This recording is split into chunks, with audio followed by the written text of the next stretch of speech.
हमारे प्रभारी सत्यपाल जी, हमारे दूसरे प्रभारी अनिल जी, दूर से ले लो, और मीडिया अध्यक्ष राम लखन मीणा जी, हमारे प्रदेश अध्यक्ष जितेंद्र अठवाल जी, अमरचंद हरसोलिया जी, मोहनलाल बैरवा जी, सुरेंद्र भाई और वो तमाम साथी जो यहाँ मेहनत कर रहे हैं, विधानसभा जिले के लोग, क्योंकि संविधान बचाओ यात्रा देश भर में हमें चलानी है, इसके पीछे हमारा लक्ष्य है। और ये राजस्थान में भी आप लोगों के कहने पे, आप लोगों के अनुरोध पे हमने शुरू की है। आज इसका पहला दिन है। मैं आप सबको बधाई देता हूं कि आप इंतजार कर रहे हैं और इतने लंबे समय से धूप में बैठे हुए हैं, क्योंकि इसके बाद एक यात्रा का पैदल यात्रा भी चलेगी, तो मैं ज्यादा समय नहीं खर्च करूंगा। और क्योंकि मैं लगातार इस क्षेत्र में रहूंगा 10 दिन तक, तो लगातार अपनी बात रखता रहूंगा। मैं बहुजन समाज में जन्मे सभी संतों, गुरुओं, महापुरुषों को नमन करता हूं। यहाँ उपस्थित हमारे नौजवान साथी, हमारे माताएं बहनें, छोटी बच्चियां, बुजुर्ग, आप सबको, प्रशासन के साथियों को आपकी मेहनत के लिए धन्यवाद। एक विशेष मामला जो मेरे सामने यहाँ के आसपास का है, मुझे उस पर भी बात रखनी, बस अभी के हालातों पे आपसे बात रख दूं। हम लोग राजस्थान में हैं, आप जानते हैं मैं लगातार राजस्थान आता रहता हूं, कभी काम के सिलसिले में, कभी संगठन को कैडराइज करने के लिए, कभी पार्टी के लोगों को उनकी जिम्मेदारियों के साथ चर्चा करने के लिए, और ज्यादा से ज्यादा मैं आता हूं जब अन्याय अत्याचार राजस्थान में होते हैं। और आप ये जानते हैं किस तरह से पिछले 5 साल हम लोग इस सरकार से लड़े। जहां सरकार का काम होता है कि अपराधियों पे सख्त कार्रवाई करना और पीड़ितों को संरक्षण देना, मैं बहुत बात की बात नहीं करूंगा।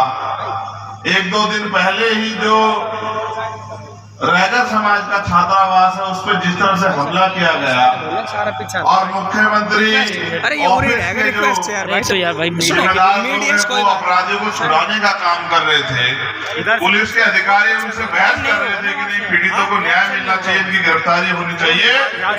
और मुख्यमंत्री के ओएसडी जो है, गिरफ्तार अपराधियों को छुड़वाने के लिए पूरा जोर लगा रहे थे। वो स्पष्ट करता है कि इस सरकार से हमारे लोगों को ज्यादा उम्मीद नहीं रखनी चाहिए। इस सरकार के कार्यकाल में इतनी घटनाएं हैं, चाहे हर्षापति वाल्मीकि का मामला हो, चाहे जितेंद्र मेघवाल का मामला हो, चाहे ओम प्रकाश रैगर का मामला हो, चाहे कार्तिक भील का मामला हो,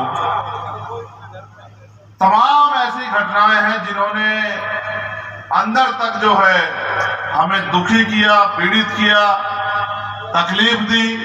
और सरकार से हम लोग लगातार न्याय की मांग करते रहे। न्याय के नाम पे सिर्फ गुमराह करने के अलावा, अभी कुचामन सिटी का भी मामला आपके सामने, हमें गुमराह करने के अलावा कोई कुछ रास्ता नजर नहीं आया। मैं तो आपसे कहना चाहता हूं, आप ये अपने मन से सोच के बताओ, जब इन सरकारों के नेतृत्व में आपके अधिकारी सुरक्षित नहीं है, तो संविधान कैसे सुरक्षित रहेगा? आप सोचो। वो संविधान जो हम कमजोरों को, बेबसों को, लाचारों को, मजलूमों को अपने पैरों पे खड़े होने के अधिकार देता है, स्वाभिमान सम्मान का जीवन देता है, वो संविधान कैसे सुरक्षित रहेगा? आपने देखा नहीं किस तरह से नासिर जुनैद को यहाँ से गुंडे उठा के ले जाते हैं, उन दोनों बच्चों को जो है मार पीट कर जिंदा जला देते हैं, और सरकार की बैठ के तमाशा देखती रहती है। मैं कितने जख्म पूरे दूं आपके, कितनी याद दिलाऊं आपको? इन सब का एक ही हल है, इन सारी समस्याओं का एक ही निवारण है कि आप इनका भरोसा छोड़ के अपनी ताकत बनाओ, क्योंकि जब तक आपकी ताकत नहीं होगी, आपकी कोई सुनवाई नहीं करेगा। और सुनना चाहते हो तो ये सुनो कि यहाँ बराबर में 50 किलोमीटर पे बिरला सीमेंट प्लांट लगा। ये गांव पड़ता है मोहनपुर आकोट पुतली में, और उन्होंने वादा किया कि इस गांव को हम लोग जो है बसाने का काम करेंगे, उठा के यहाँ से। आज वहां की महिलाएं, हमारी बहन माताएं भी आए, सम्मानित हमारे जो सामाजिक कार्यकर्ता लड़ते हैं वो भी आए। उन्होंने ये कागज मेरे हाथ में रखा कि 20 घर हटाए होंगे, और बाकी घर वही हैं, धूल मिट्टी और बीमारियों से ग्रसित हो रहे हैं। कैंसर हो रहा है, चमड़ी का रोग हो रहा है, कुछ रोग हो रहा है, और तमाम तरह की मुसीबतें खड़ी हो रही। ना सरकार को फर्क पड़ता, ना यहाँ के विधायक जी को फर्क पड़ता, ना नेताओं को फर्क पड़ता, ना किसी पूंजीपति को फर्क पड़ता। फर्क पड़ता है तो किसान को, मजदूर को, नौजवान को, महिलाओं को, क्षेत्र में रहने वाले गरीबों को। और आप जानते हैं कि गांव में सबसे ज्यादा आबादी SC, ST और OBC के लोगों की होती है, माइनॉरिटी के लोगों की होती है। आपकी जिंदगी की परवाह इन सरकारों को नहीं है, तो आपके स्वाभिमान सम्मान की परवाह एक सरकार कैसे करेगी। मैं अपनी माओ से विश्वास दिलाते हुए कहना चाहता हूं और अपने दोनों भाइयों से, ये यात्रा खत्म हो जाए, मैं खुद आके आपके धरने पर बैठूंगा और जब तक आपकी समस्या खत्म नहीं होगी मैं वहां से नहीं लूंगा। मेरा वादा आप लोग याद रखना। मेरी लड़ाई आपको आपके पैरों पर खड़े करने की है।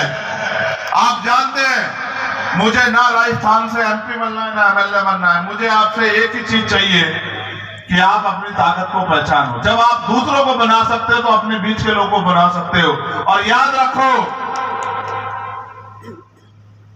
इन सब के रहते संविधान खतरे में आया। इन सब के रहते निजीकरण हो रहा है। संवैधानिक नियुक्तियां जो थी, नौकरियां खत्म हो रही है। SC, ST, OBC के लोग, कमजोर वर्ग के लोग हाथ फैला रहे। किसान परेशान है, मजदूर परेशान है। और जिस तरह से पेपर लीक होते हैं आप सब जानते हो, यहाँ बसों में बैठ के पेपर लीक होते हैं और बिना सत्ता के संरक्षण के नहीं हो सकते। हम जानते हैं, हमने सरकारें देखी हैं, जब तक सत्ता के नेताओं का संरक्षण नहीं होगा एक अपराध नहीं हो सकता। और अगर हम ये कह रहे हैं आप दो ताकत हमें, हम देखेंगे किसमें इतना दम है जो अपराध करके दिखा दे। हम ये देखना चाहेंगे, आप हमें दो ताकत। अगर ये सरकारें आपका संरक्षण नहीं कर पा रहे तो आप इनका भरोसा छोड़ो।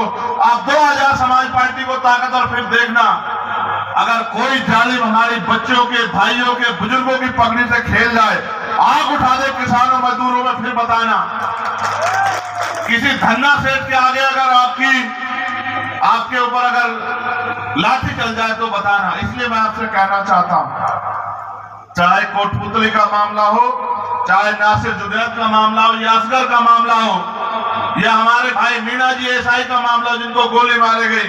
और मैं मध्य प्रदेश से लौटा हूं, मेरे लोगों ये बात दूर तक जाएगी कि चाहे यहाँ की सरकार हो या वहां की सरकार ने पिछले 3-4 साल में जो गुर्जर समाज अपने पैरों पर बड़ी मुश्किल से खड़ा हो रहा था, अपने समाज को एकजुट कर रहा था, अपनी यात्रा निकाल के उनका मनोबल तोड़ने के कारण, क्योंकि रोक नहीं सकते, जैसे मेरे ऊपर गोली चलाते हैं, जैसे मेरे कार्यकर्ता मेरे भाइयों पे झूठे मुकदमे लगाते हैं, वैसे उस समाज की हिम्मत तोड़ने के लिए इनके गुंडे उनके बीच में घुस गए और उनकी अच्छी खासी यात्रा के बीच में घुस गए। उन्होंने पथराव किया और पूरे समाज को टारगेट करके वहां की सरकार जिस तरह से लाठियां चला रही, घर में घुस के बहन बेटों के साथ पुलिस के लोग सरकार के सारे पे छेड़खानी कर रहे हैं, और जिस तरह से चुन के वहां गुर्जर समाज के नेताओं को अपराधी बनाने का काम किया जा रहा है, इन दोनों सरकारों को सबक सिखाने का समय आ गया। आप मेरी बात को याद रखना। वहां को भी सबक सिखाएंगे और यहाँ को भी सबक सिखाएंगे, और सबक सिखाने का एक ही तरीका है कि अब ताकत आपके हाथ में आनी चाहिए। आप ये बताओ, आप इस सरकार से खुश हो क्या? जोर से बताओ, पता लगना चाहिए जयपुर वालों को। आपको इस सरकार में रोजगार मिल रहा है क्या? 4.5 साल तक मुख्यमंत्री जी को नहीं पता महंगाई होती है। 4.5 साल तक बहनों की चूल्हे की, घर की याद नहीं आई। पहले क्या होता था, मेरी बात पे गौर करना माताओं बहनों और नौजवानों भी। पहले चुनाव से पहले रात के अंधेरे में आता था वोट का खरीदार ठेला लेके। जब हम वोट की वैल्यू नहीं समझते थे, चुपचाप आके पैसे देके कहता था मेरे पक्ष में वोट कर देना, वोट तो आपको देनी है, मुझे दे देना, कुछ पैसे भी मिलेंगे। और हमारे लोग, सीधे साधे लोग जिन पे पैसे नहीं होते, अपनी वोट को दे देते थे। अब रात का अंधेरा खत्म, अब ये लूट मारी दिन के उजाले में होती है। अब मुख्यमंत्री जी अपने लोगों से, अधिकारी कर्मचारियों से पैसा बंटवा के हमारी वोट को खरीदना चाहते हैं और हमारी वोट लेके हमारी पीठ पे 5 साल लाठी बजाना चाहते हैं। ये राजस्थान में अब हम लोग नहीं चलने देंगे, ना हम अपनी वोट का सौदा होने देंगे। ये लोकतंत्र है, जिसके पास वोट होगा उसका राज होगा। अगर पैसे वाले आगे बढ़ सकते हैं तो अनिल जैसे हमारे भाई, सुरेंद्र जैसे हमारे भाई भी क्षेत्र से चुन के जाके विधानसभा में और आपकी आवाज बन सकते हैं। आप ये बात याद रखना। जब आपके लोगों पर अन्याय अत्याचार हुआ, बीजेपी और कांग्रेस की सरकार ने बैठ के तमाशा देखा। कौन लड़ रहा था सदन में आपके लिए, आप बताओ। अगर कोई बोला हो एक भी आदमी, जब वो बच्चा याद है जब मटकी छूने पे हत्या हुई, याद है आपको? क्या नाम था उसका? इंद्र मेघवाल। क्या नाम था उसका? इंद्र मेघवाल। आप भूल ना जाओ इसलिए आपके याद दिला रहा हूं कि उसका नाम था आपके खून का इंद्र मेघवाल, और जिसके मूछे रखने पर हत्या उसका नाम था जितेंद्र मेघवाल। ये इसलिए याद दिला रहा हूं कि हमारे लोग भूल जाते हैं। इस बार भूलोगे तो अगले 5 साल कितने जितेंद्र मेघवाल, इंद्र मेघवाल की बलि चढ़ाओगे, याद रखना। कितने ओम प्रकाश नगर को फंदों में लटकाओगे, कितने कार्तिक भील के परिवार 8 महीने तक सड़कों पे लड़ते रहेंगे कि न्याय मिल जाए, आप तय कर लो। मैं तो 10 दिन यहाँ इसलिए रहूंगा कि आपको जगा दूं, मगर याद रखना लड़ाई आपको लड़नी है, ताकत आपको देनी है, वोट आपके पास है, मेरे पास यहाँ वोट नहीं है। मेरे पास होती तो मैं वोट नहीं, अपने खून का आखिरी कतरा भी आपको ताकतवर बनाने के लिए लगा देता मेरे लोग।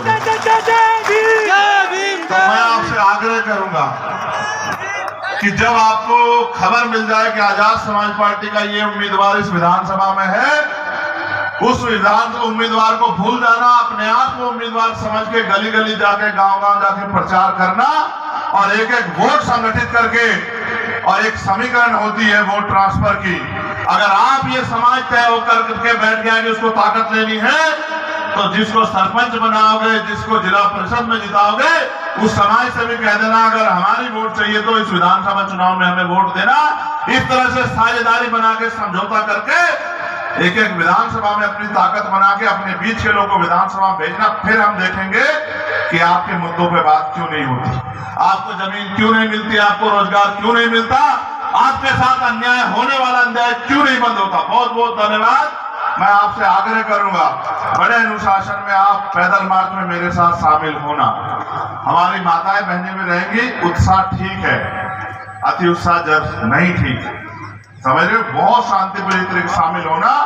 और ये माँ के संदेश है कि ये जमीन की लड़ाई हम लोग अपनी मेहनत से लड़ेंगे, किसी के सहारे पे नहीं लड़ेंगे, और मजबूती से अपनी हिस्सेदारी बना के इस बार राजस्थान में अपने लोग किसी का भी हाथ नहीं फैलाने देंगे। बहुत बहुत धन्यवाद।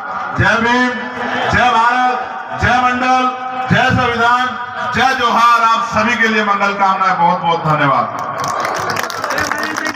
बहुत बहुत धन्यवाद माननीय चंद्रशेखर आजाद जी। अब मैं आपसे हाथ जोड़कर एक विनती करता हूं, मैं आपको एक सूचना दे रहा हूं, बहुत